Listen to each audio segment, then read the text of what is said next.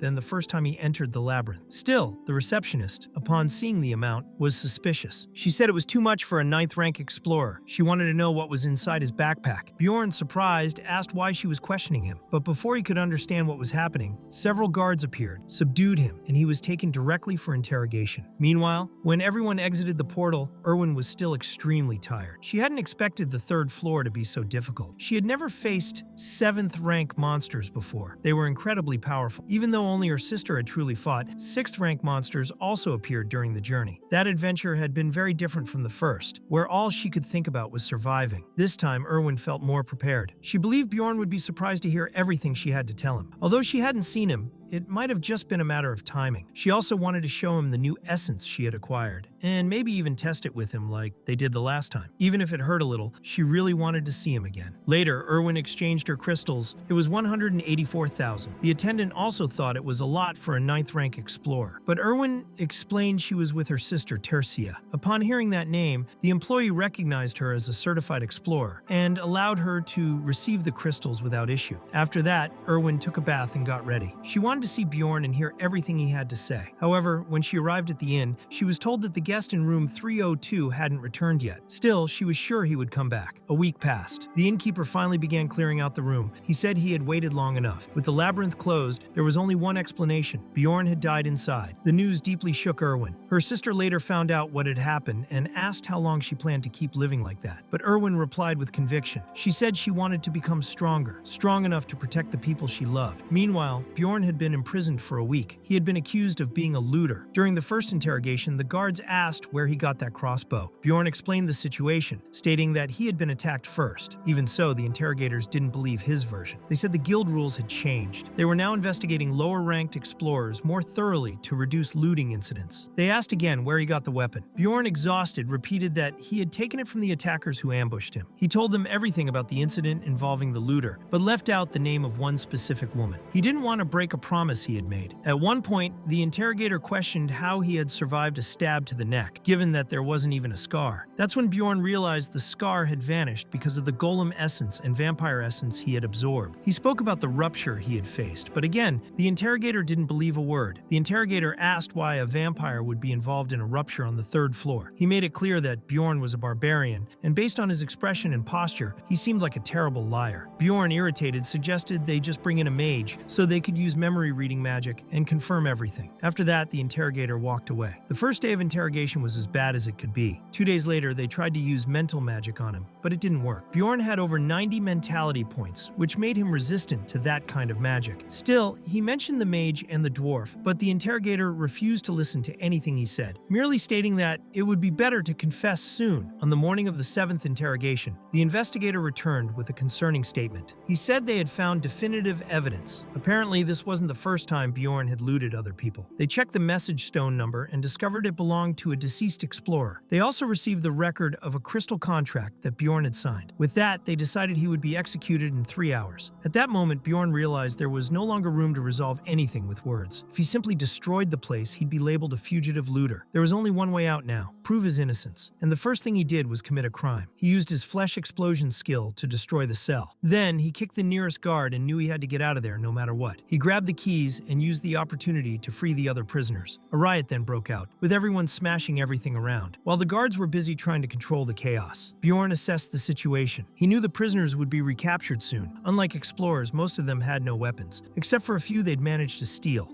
What he needed, however, was just 5 minutes. Bjorn didn't just want to escape, there was something he wanted to do. When he faced a new group of guards, he used flesh explosion again, spreading his own blood on the prisoners and activating a sacrificial seal. For him, that was better than simply blowing everything up by force. The first guard was crushed like a piece of candy. The second one even managed to land a sword strike on Bjorn, but the wound closed instantly, and he reacted violently, taking the opponent down with ease. The guards were confused. They couldn't understand how someone of 9th rank could do that, but Bjorn knew. That branch only dealt with low-rank explorers and would never imagine he was that strong. He continued defeating them one by one until he reached the office of the branch manager on the 3rd floor of the Explorers Guild. As soon as he entered, he fell into a trap that had been waiting for him. However, the knife slash did almost nothing. Bjorn quickly healed and counterattacked. His blood was acidic, and that deeply frightened the branch manager. The man who tried to attack Bjorn warned him not to touch her, saying she was the daughter of the district manager. Bjorn was surprised. He didn't know the manager had a daughter. He figured he had hit the jackpot. Without hesitation, he knocked the assistant out. He hadn't planned to do that at first, but now that the manager's daughter was there, he decided to use her. The girl said she knew he would show up that day and asked if he had been planning this all along. Bjorn, tired of her arrogance, completely ignored her. He thought she was too narcissistic. He took her as a hostage and demanded they bring an inspector and a mage from the magic tower immediately, or she would die. Then he took the girl to the balcony of the building and shouted as loudly as he could. It was time to draw attention. There, Bjorn introduced himself as Bjorn Jandel, a 9th rank explorer who the Explorers Guild had tried to frame and kill. He swore by all that was sacred to his race that he was innocent, but even so, they were trying to destroy him. He knew that to have a chance, he had to be heard. And to do that, he had to make a scene. At that very moment, in the magic tower, everyone already knew what had happened. One of the elders commented that apparently a madman had freed the prisoners, taken the manager's daughter hostage, and was demanding a mage. Alua heard that and said she would handle the situation. She was curious to see who this man was. When Alua arrived at the location, she recognized Bjorn immediately. She approached and, surprised, asked what he was doing there. She hadn't expected it to be him. Bjorn responded urgently. He said she could fix everything. All she had to do was use a memory verification spell on him. He explained that there wasn't much much time. Alua agreed but imposed a condition. She would only cast the spell if he agreed to grant her a favor in the future. Bjorn replied that it was fine, as long as it was something he could do. Alua then said that it was a promise. Shortly after, she cast the reading spell, but the magic didn't work either. Bjorn was too resistant, with mentality far too high. Not even Alua could break through that barrier. The former interrogator entered the room, visibly desperate. As soon as he saw Bjorn, he pointed at him as the one responsible for all the chaos. The branch manager's assistant wanted to confirm whether that barbarian was really the man claiming he had been framed. He asked whether the interrogator himself had conducted the investigation, and what exactly the evidence was. The interrogator confidently replied that Bjorn hadn't been framed. He explained that Bjorn had brought too many magic crystals for a 9th rank explorer, and that his backpack was full of equipment that didn't belong to him. Moreover, the communication stone he carried had been tracked and identified as belonging to a dead explorer. Because of that, they concluded he had looted corpses inside the labyrinth. Bjorn, on the other hand, insisted that there was a valid testimony in his favor from a member of the Crystal Union. The assistant then questioned why the interrogator hadn't used magic to confirm the facts, calling him reckless for not verifying something so important. The interrogator tried to justify himself, saying Bjorn lied frequently. He said Bjorn claimed to have been stabbed in the neck and survived,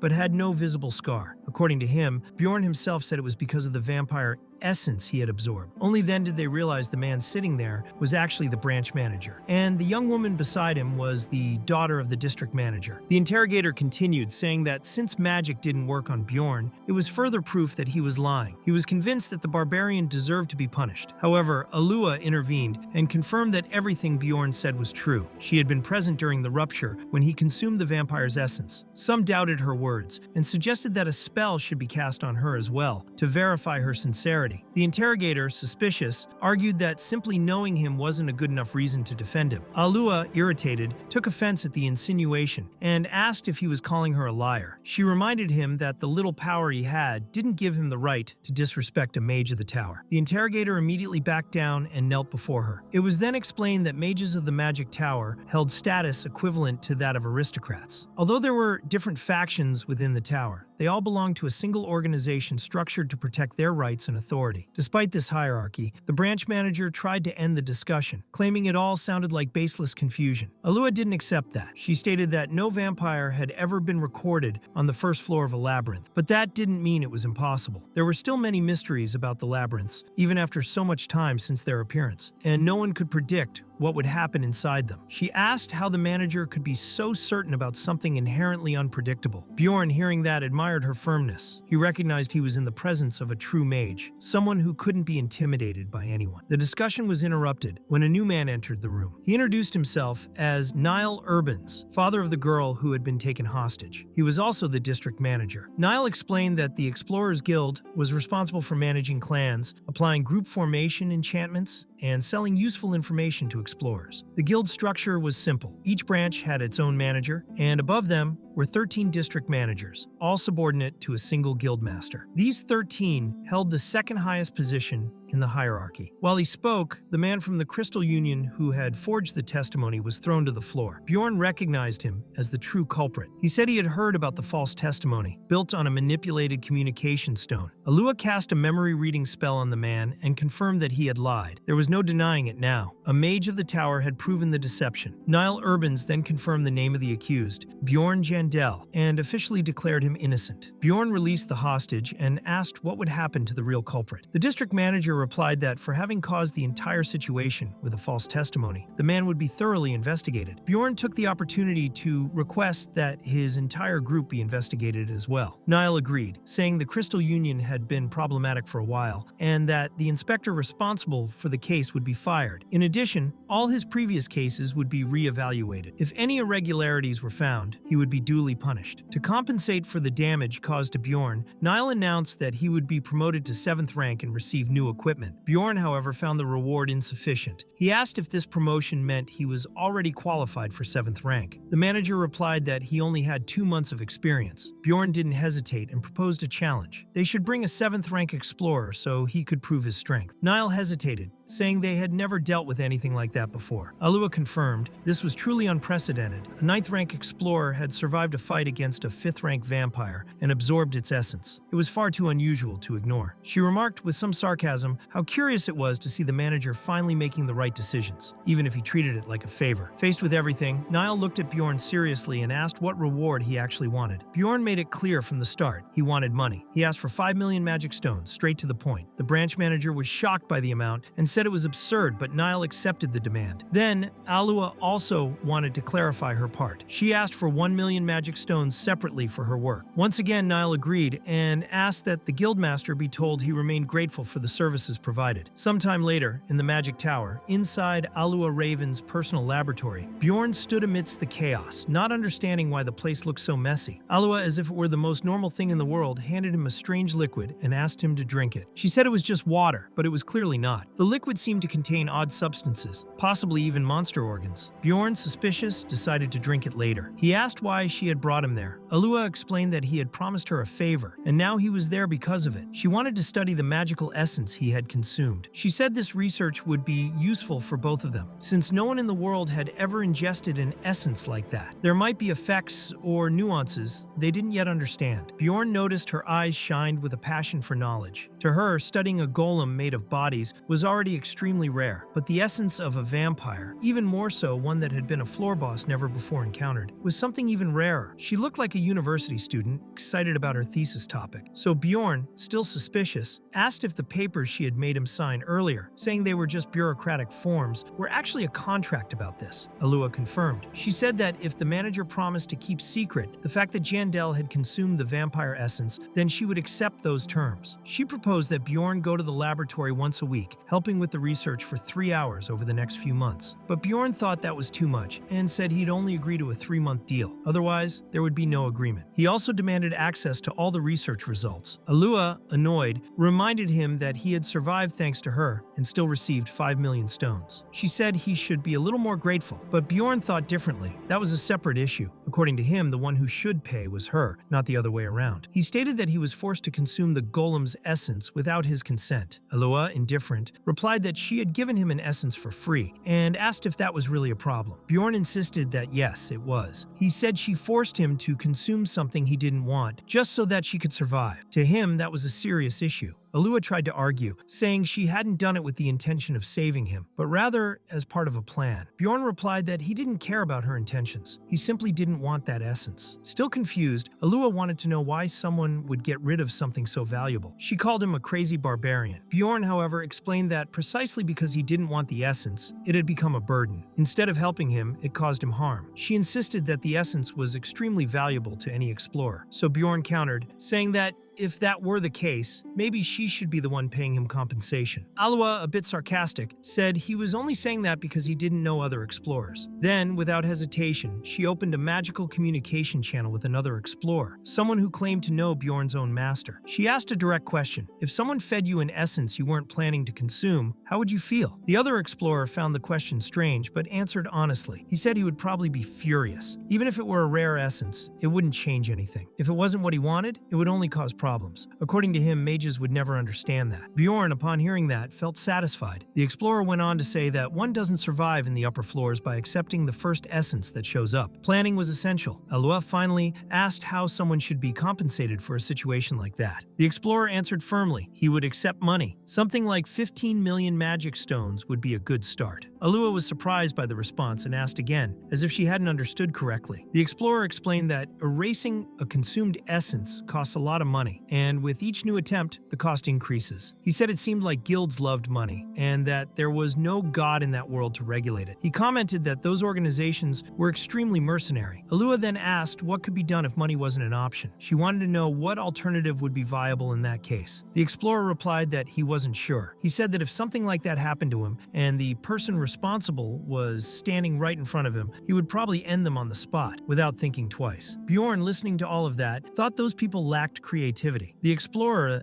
that Alua had contacted seemed to be someone experienced, strong enough to be in contact with a mage of the tower. He probably understood the importance of balancing the essences one consumed. If they had asked a beginner, someone who didn't yet know how to survive, he probably would have accepted any essence without question. Bjorn then asked if Alua would finally admit she was wrong. Before she could respond, her mentor appeared. He walked into the lab and remarked with an ironic tone that a barbarian had won a verbal battle against a mage. He said Bjorn must be someone special. He introduced himself as Dion Tevahilion. Bjorn immediately recognized the name. He thought that meant the man was a master of the Altemion school, the one that occupied 5 whole floors of the magic tower. That made it clear how powerful the man was. Dion Tevahilion said he had enjoyed the conversation. Alua was shocked and asked how he had heard it, since she had cast a soundproofing spell. But he replied that her magic still needed a lot of improvement. There were many holes in the formula. He confessed he had been curious to see that his youngest apprentice had brought a living barbarian to the tower. Usually when someone like him arrived, they were either dead or had only their heart ripped out. He said that with a smile and a stare at Bjorn as if it were just a joke. Bjorn, wasting no time, figured that must be a mage's sense of humor. So he decided to play along and said he also had a joke. Maybe he should split the old man's skull in two. He assured him it was just a joke and asked the mage to laugh along. Dayan asked if he had just called him an old man, and Bjorn responded with a light tap on the mage's head, insisting it was only teasing. Alua panicked and asked if he had lost his mind. Bjorn reflected that maybe he had gone too far, but the mage laughed loudly anyway. Even so, Bjorn noticed there was some hidden anger behind that laughter. He even considered taking back the old man comment, but Dian replied that he too had a bold side. Changing the subject, the mage offered a deal. Instead of paying the 10 million stones, he asked if Bjorn would be satisfied with a rare magic item. He extended his hand and showed the Ring of the Frozen Spirit, number 9,425. He said the number was high, but it was still a numbered item, which meant it could only be obtained by defeating a Rift Guardian. Each of those items had a unique, exclusive ability. Bjorn found it strange that they were offering something so valuable so easily and asked what was special about the ring. Dian explained that the item sealed one of the essences the user had consumed. He knew that Bjorn wanted to get rid of the golem of flesh essence, especially because of the acidic blood, which must have been a major inconvenience. Bjorn, surprised, realized that this mage really was experienced. He not only understood about essences, but also knew the specific abilities they granted, so Bjorn accepted the deal. On the way out,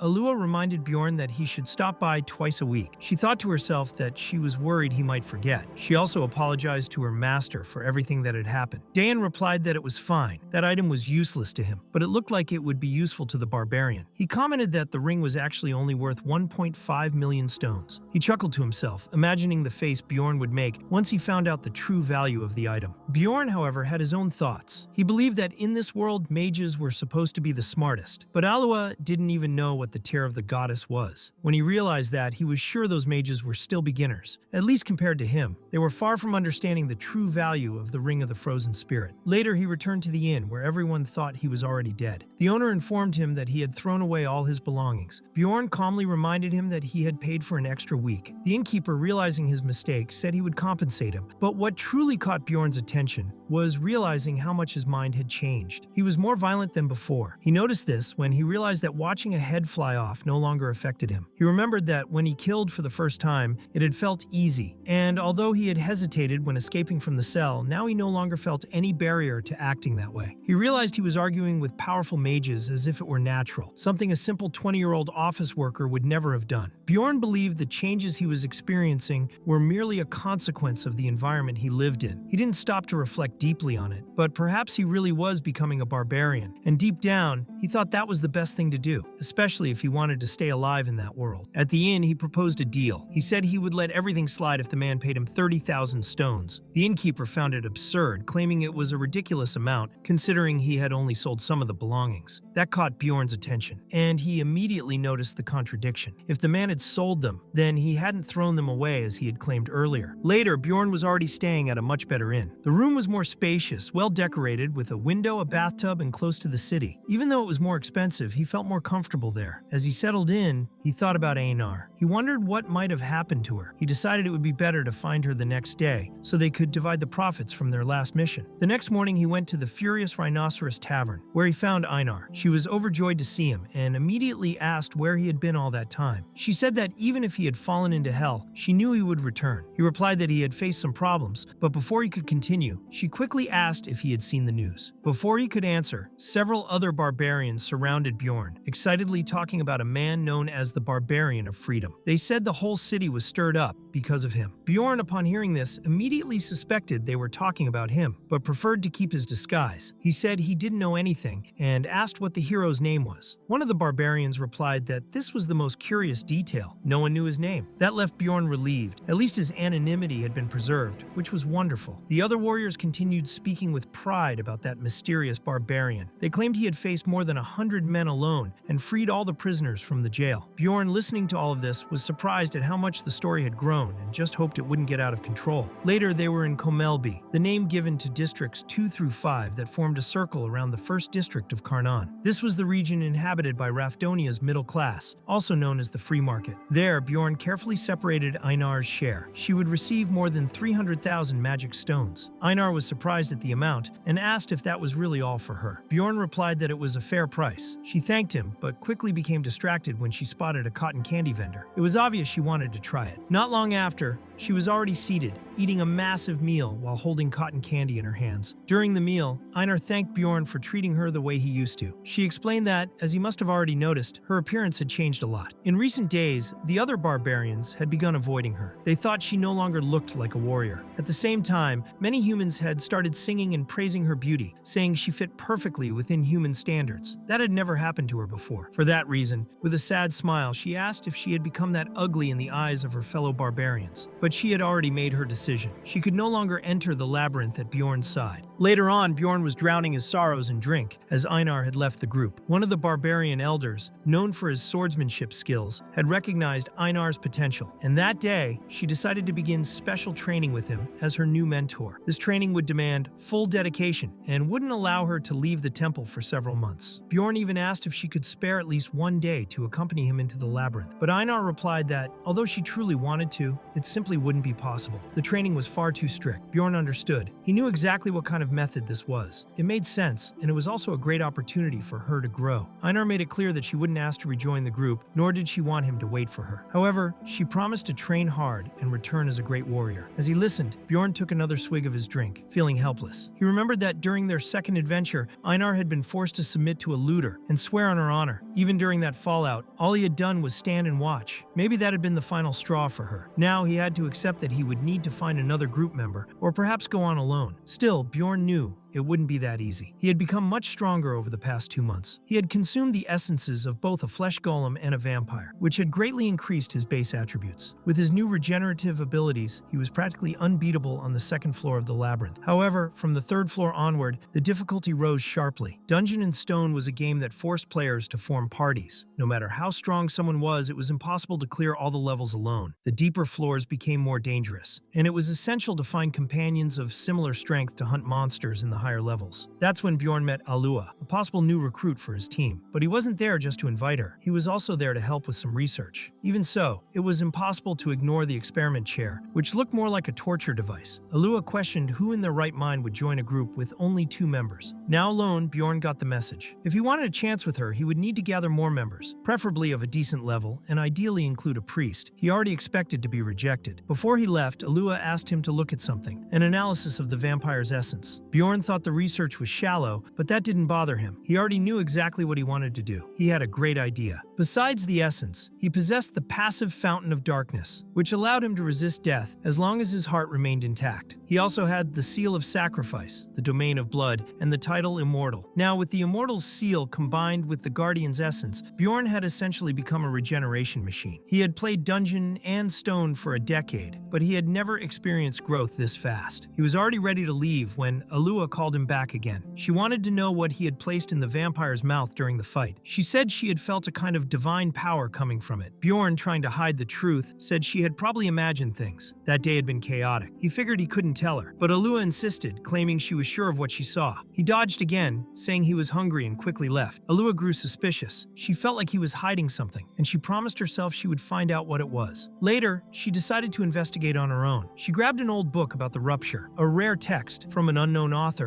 and still uncatalogued. During the reading, she found a part that mentioned the blood-stained castle. The passage was badly damaged, but she could make out references to a golden mask and something called the Tear of the Goddess. However, the locations were unreadable. Next, Alua picked up another book focused specifically on the Tear of the Goddess. She learned that it was a consumable relic of mysterious origin that released a powerful blessing when shattered. According to the text, around 150 years ago during the dimensional collapse, Cardinal Androne used all the remaining tears to save the Pope. Since then, none had been seen again. Alua then made the connection. The way the item was described matched exactly what she had seen Bjorn do during battle. Maybe it was just a coincidence, or maybe not. It made no sense that a barbarian who had just reached adulthood would know the location of such a rare relic. And yet, sometime later, Bjorn stood before the golden mask, a special item that could only be obtained after meeting certain requirements. To earn it, one had to defeat the boss of the blood-stained castle, which allowed the user to change their face freely for 1 month. The mask could be used 5 times in total. When he played Dungeon and Stone, Bjorn didn't care much about his character's appearance, so he sold the mask for 500,000 stones and forgot about it. But now, this world was real. He had already been imprisoned for a crime he didn't commit. So if he ever needed to disappear from the city, having a resource like that could be a lifesaver. Meanwhile, in a tavern, rumors began to circulate that the Crystal Union had disbanded. Tercia listened closely and pondered the matter. The Crystal Union was a clan of explorers that had grown explosively over the last 10 years. They had built an elaborate communication network linking several magic stones and provided various services and conveniences for first-floor explorers. Even so, many seemed happy with the organization's end. Most said they were nothing but a bunch of scoundrels. Tercio remembered that, at first, they really did seem good, but as they gained power, they changed drastically, began discriminating against outsiders, abusing their authority, and even committing crimes against beginners. She thought of Erwin, her sister, as a clear example of that. Something very bad could have happened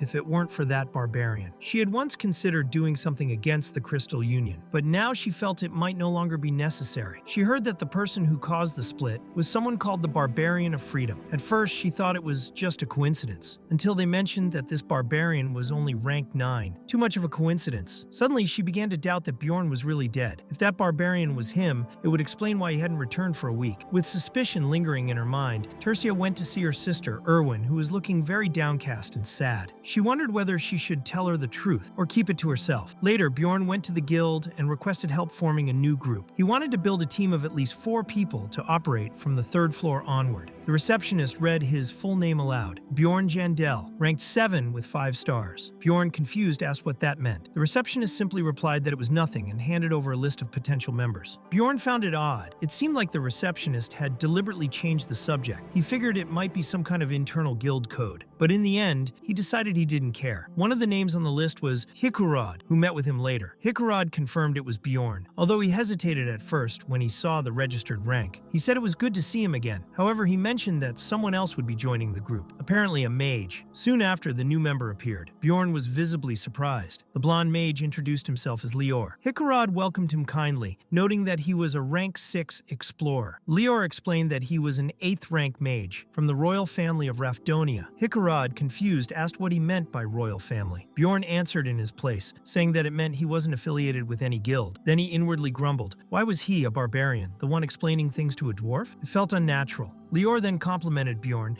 saying he was quite smart for a barbarian, and asked his name. Bjorn was already losing patience and cut straight to the point. He asked why Lior wanted to become an explorer. The young man replied that he wished to become a famous adventurer to boost the reputation of Baron Martin's family. Hikurod asked if he was a noble. Lior said yes. He explained that the husband of his mother's sister was the 3rd brother of the Baron's wife. Bjorn thought that made no sense at all. In practice, they were practically strangers. He tried to make sense of it. The boy's aunt's husband was the Baron's brother-in-law, son-in-law. That didn't make Lior a real noble, and the young man himself admitted he didn't intend to threaten anyone beneath him. Bjorn concluded this guy was full of himself. Every time he spoke, he sounded more like a fraud. He was good-looking, with neatly styled blonde hair, about 1.60 meters tall and thin. He knew some basic household and administrative magic, along with a few curse spells. However, his ice magic wasn't particularly strong, even though he knew the basics. Lior was an inexperienced, arrogant mage who constantly lied. Bjorn was wary of him, but decided to accept him into the group. He knew that having a mage present would improve their chances of attracting better candidates. And, as expected, more interesting proposals started coming in. Hikarod and Bjorn began meeting 3 to 4 times a week to review those proposals, although it seemed like Bjorn was doing most of the work. In one of those meetings, Hikarod suggested an option that looked promising, though he seemed afraid that Bjorn would reject it too. Still, they managed to form the team and even upgraded their gear. One day, Bjorn went to the library fully geared up. He was wearing armor and a shield made of latinium and had an expansive backpack on his back. The librarian, surprised by the sight, asked what all of that was. He simply explained what items he was wearing, but she politely asked him to remove the armor, saying she'd received complaints. Bjorn agreed, though he thought she didn't have much of a sense of humor. As he walked through the streets, he ran into a barbarian in an alley. The man wasn't carrying any weapon, something extremely unusual. Every barbarian treated their weapon like a part of their body, even when starving. Curious, Bjorn told him not to be afraid and asked where his weapon was. The man replied that he had sold it because he had no money. Bjorn noticed that this barbarian, even in such a miserable state, still spoke politely. He had parted with his own weapon. For a moment, Bjorn wondered if he was dealing with some kind of evil spirit in disguise. Later, Bjorn bought him a meal. The man introduced himself as Lion, son of Tarika, and promised he wouldn't forget what Bjorn had done for him. During their conversation, he said he had gone through the coming-of-age ceremony a month before the D. He claimed he got lost and couldn't enter the labyrinth. To Bjorn, that sounded like an excuse. He believed the man had fled out of fear. Escaping the crowd of enthusiastic barbarians during the ceremony was easy. The real problem came afterward. A barbarian without a weapon and without entering the labyrinth had no job opportunities. That was the biggest disadvantage. Even skilled players who had unlocked the abyss, or boss gate, knew how barbarians were treated in that world, but Lion hadn't even tried. Bjorn asked what he had done during that month. Lion said he hadn't tried to go in again. When Bjorn asked if he had lost his mind, the man said there was no way to fight monsters without a weapon. That made Bjorn think he should have gone on his first try. He couldn't think ahead and didn't seem to grasp how serious the situation was. Bjorn began to doubt whether this man had ever played Dungeon and Stone at all. Lion explained that once he ran out of money, he was kicked out of the lodging. After that, he had to endure cold, hunger, and weakness. He tried returning to where the other barbarians were staying, but was turned away. Bjorn wondered how anyone could survive 3 months like that. If he himself had fled on the day of the ceremony, maybe he would have shared the same fate. Lion then asked if his story was the reason Bjorn had helped him. He said he knew the labyrinth well, even if it was hard to believe, but Bjorn replied that he wouldn't enter the labyrinth with him. He intended to help in another way. He handed him 150,000 stones and told him to buy a weapon and return to the labyrinth. Lion promised he would repay the favor one day, but Bjorn made it clear he didn't want to see him again. He told him to leave and not come back. It didn't matter if he lost the money, became rich, or even managed to repay the favor. It was better if he never appeared again. Later, Bjorn reflected on his actions. He thought maybe he had been cruel. A logical person would say he was foolish. An emotional one would be upset, thinking it was too little. None of them would be wrong. In the end, it might seem like hypocrisy, but he had done the best he could. He hoped Lior would survive. On the day they entered the labyrinth, Lior was dazzled, enthusiastically asking questions about the team's destination. At 25 years old, Lior, an 8th rank mage, carried himself as someone important, but Bjorn already saw him as a foolish spellcaster. The second member was Braun Rotmiller, a 7th rank explorer, 34 years old with 8 years of experience. He commented that they'd follow the route previously discussed, and Bjorn believed he was probably the most normal one in the group. Hikarod was the team leader. Bjorn considered him his loyal shield man. And finally, there was Misha Karlstein, a semi-human explorer of 7th rank, 25 years old, with 5 years of experience. Her only comment was that she wanted to cut off several monster heads. Bjorn noticed something odd about Misha. She had a strange habit of ending all her sentences with a ni, which made conversations with her feel awkward. She also introduced herself as the 13th princess of some tribe whose name Bjorn couldn't even remember. Despite her quirks, the group moved forward together, starting their first run as a real team. With Rotmiller's guidance, they reached the portal to the second floor in just 10 hours. Bjorn thought it was good time. time, but noticed that Rottmiller seemed unsatisfied. The reason was simple. Even though he wasn't an official guide, Rottmiller had a special pathfinding ability that allowed him to sense the direction of the portal. He was excellent at it. The only downside was that he didn't gain experience points from activating portals. Bjorn thought that if Einar were with him, he might have used a little trick to reopen the portal and gain that XP. For now, he'd save such strategies for when he was with more trustworthy allies. They soon entered the so-called Beast's Den, located on the second floor and accessed through the portal in the eastern region of the first. The name suited the place. Beast-type monsters appeared frequently. Lior was already feeling sick. The stench was strong and foul. Bjorn asked Rottmiller if he was all right, remembering that the man had an essence with heightened smell. Rottmiller said he was fine. He'd been there before. He warned there were many puddles of waste scattered along the path and recommended everyone stay close to him to avoid stepping in them. Bjorn thought Rottmiller was surprisingly good at leading others. The Beast's Den was actually a valley, so even though it was a natural labyrinth, it wasn't easy to get lost. There were no traps, but the role of the Pathfinder was even more important here than in the Goblin Forest. The monsters weren't particularly dangerous, considering the group's strength and composition. They managed to defeat many creatures: giant wolves, werewolves, large tigers, saber-tooths, and even moles. Thanks to Walk's magical alarm, they were able to divide the night into 4 watch shifts. This allowed Bjorn to rest for 6 hours. During a conversation, Lior asked why a shift system was needed if they already had alarm magic. Bjorn replied that it wasn't about trust or distrust. The truth was that alarm spells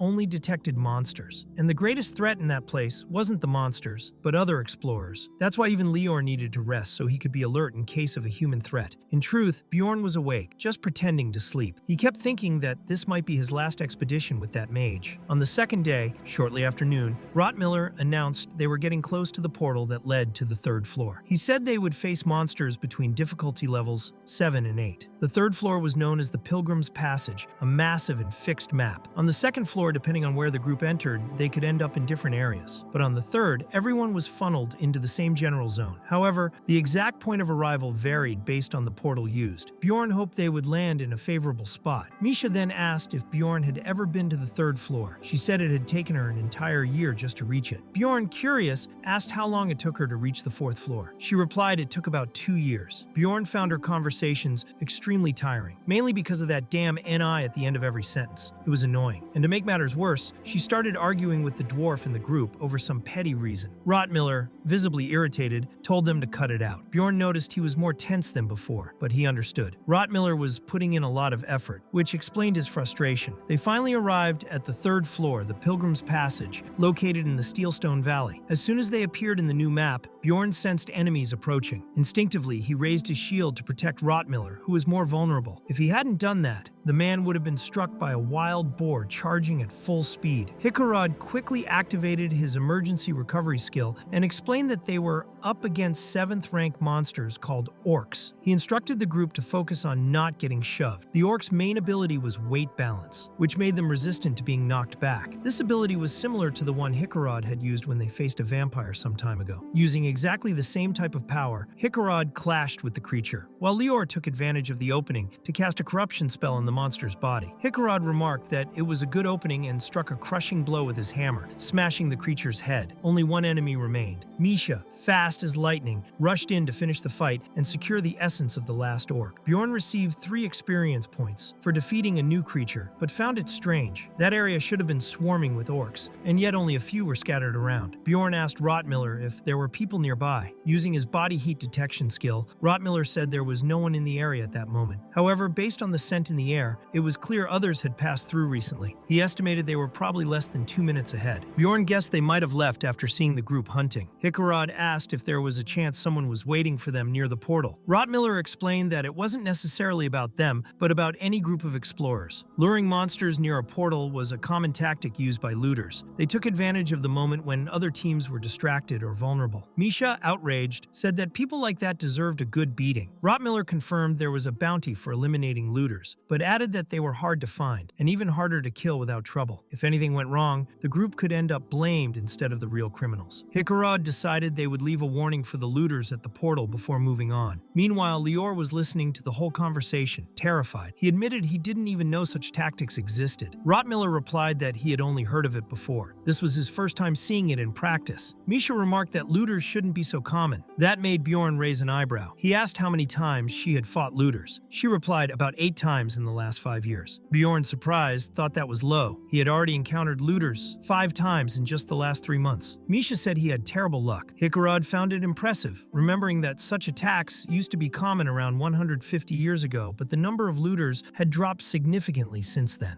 Bjorn, deep in thought, began to wonder what kind of life he was living. Seeing the mood shift, Rotmiller told them to stop teasing the barbarian. Everyone knew Misha had absurd luck. He asked Bjorn not to worry, saying that encountering looters once every 3 months wasn't unusual. Still, Bjorn felt a little discouraged. He asked them to move on. The conversation was making him sad. Along the way, the group faced more creatures and finally reached the edge of the region. They camped at that specific spot because it was almost completely free of monsters, a safe place. Hikaru asked Lior if he was okay, since he seemed down ever since they entered the new portal. Bjorn had noticed too. Lior, usually so talkative, had been quiet. Lior confessed that his fantasy of being an explorer had been completely shattered. He said they probably saw him as a naive, innocent kid now. He explained that he'd heard stories of explorers killing each other for money, and that was very far from the dream he once had. He said that if things kept going like this, maybe one day he would also end up killing someone. That's why, during the journey, he had tried to mentally prepare himself, but admitted he didn't know if he could actually go through with it when the time came. Bjorn thought the boy was suffering from a lack of self-confidence. It was clear he was scared and confused. Still, Bjorn believed that was better than people who faked bravery but collapsed when death became real. Rotmiller, serious, said the most important thing was not being arrogant. He found Lior's attitude far more trustworthy than any bold speech. After that, Rotmiller wanted to show the group something. They climbed a cliff and from there saw a stunning view. A massive castle could be seen in the distance, and bright lights floated in the sky. Rotmiller said that view could only be seen at that time of day. It was something unique to the 3rd floor, and no one knew exactly why. But the reason didn't matter in the face of such beauty. He then asked Lior if that had reignited his motivation as an explorer. Later, the glow in the sky faded and darkness once again enveloped the labyrinth. Everyone,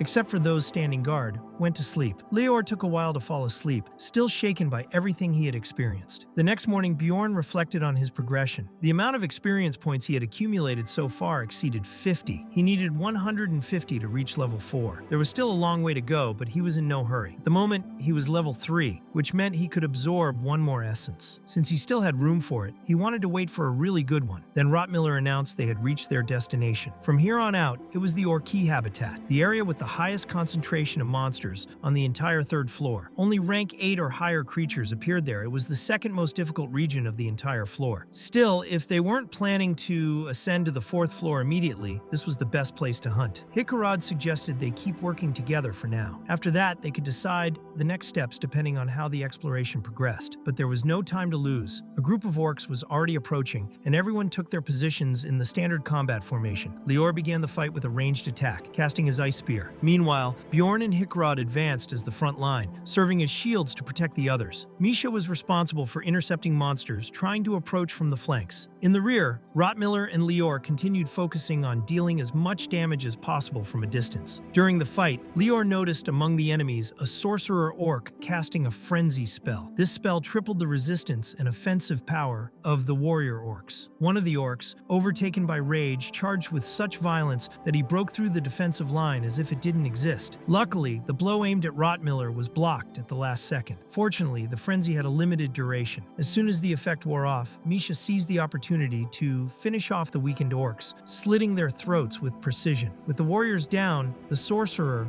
was left vulnerable. That's when Bjorn charged in and decapitated him without hesitation. At the end of the battle, Bjorn estimated the fight had lasted about 8 minutes. Even though they had won, he realized the group's damage output was still insufficient for longer fights. That made sense, considering they had 2 shield bearers and 1 pathfinder. Despite being slow, the group maintained excellent defense. Bjorn concluded they were well balanced and was satisfied with their performance. The group then resumed their journey toward the center of the orc habitat, fighting off any creature that crossed their path. As they advanced, the number of enemies increased steadily until they came across a large orc warrior, ranked as a 7th level monster. Despite his intimidating appearance, they managed to defeat him with relative ease. Later, they ran into an explorer mage who tried to block their way. The man informed them that the region belonged to the Jarwi clan and demanded they look for another place. Although Dungeon Stone was a single-player game, there were mechanics that restricted access to certain areas, similar to the methods used to block teleportation between maps. A player who formed a clan could eventually protect a hunting zone, although this process was tedious and, most of the time, considered a waste, except in cases involving a boss habitat or a rare creature. Bjorn was intrigued. It made no sense for a clan to be restricting a common area on the 3rd floor. Hikarad remarked that he had always heard the Jarwi clan operated more on the 6th floor and questioned what they were doing here. The clan's mage answered curtly, saying he wasn't obligated to explain anything. Hikarad mentioned that clans with achievements could exert some authority, but he had never known that territory to belong to the Jarwi clan. They didn't even know if that man was truly a member of the group. Meanwhile, Bjorn noticed how Hikarad was acting boldly, likely feeling responsible as the leader. Misha, on the other hand, seemed uneasy and hid behind Bjorn. That's when someone called Misha a black sheep. One of the clan members, who was also her brother, asked not to be called that in public. He made a point of emphasizing he was of impure blood and spoke strangely, ending every sentence with an irritating "ni." An older man in the team revealed he owed a debt to the Karlstein family. Upon realizing Misha was his sister, he suggested they let her pass. However, Sir Karlstein refused, saying he couldn't explain the reason. It was a family matter. He also stated that their father wouldn't care about that decision. Faced with this, the man insisted they at least explain why they were blocking their passage. He revealed that the group was after the essence of a great orc warrior as part of an urgent clan mission. If all went well, they wouldn't even be there by the next labyrinth cycle. So, he politely asked the group to withdraw. Bjorn was surprised. Had the 6th floor clan really mobilized all that just for the essence of a rank 7 monster? That wasn't even considered rare. The mage explained that from that point on,